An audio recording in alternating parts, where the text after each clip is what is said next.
Esta é uma folha comum, onde vamos fazer um desenho. Não sei nem se posso chamar de desenho, mas um garrancho. Começa assim.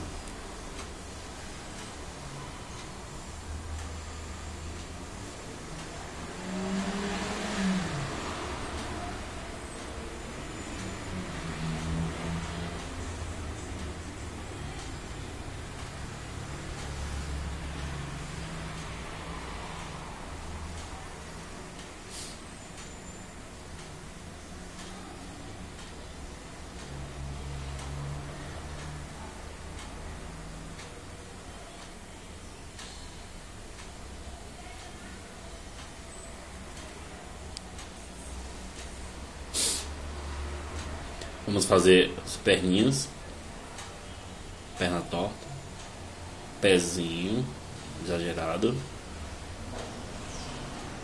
outra perninha, outro pezinho exagerado, diferente do outro.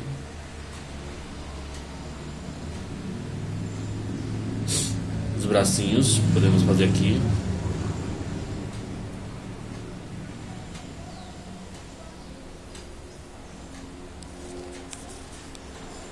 Uma coisa meio chata porque a folha fica se movendo.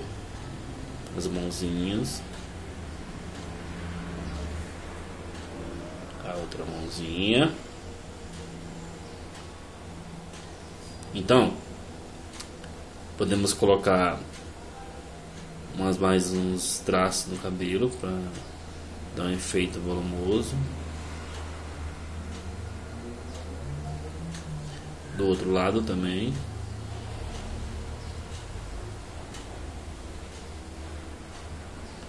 Pode rabiscar assim à vontade, ao seu critério.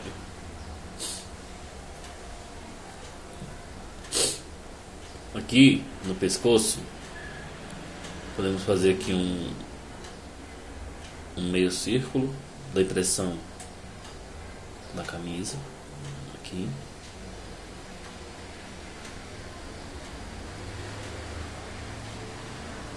E em seguida mais traços aqui dentro, do outro lado.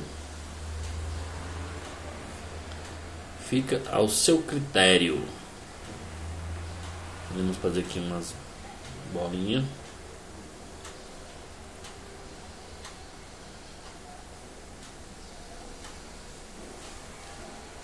E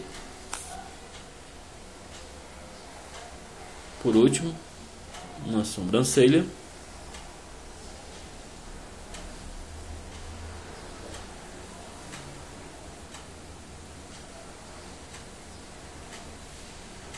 Um tracinho aqui para dar mais charmes ao desenho.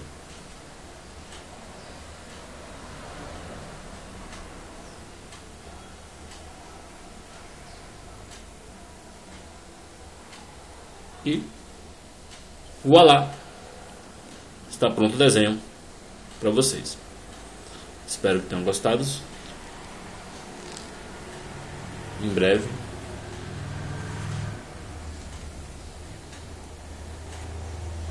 estaremos com mais desenho aqui para vocês.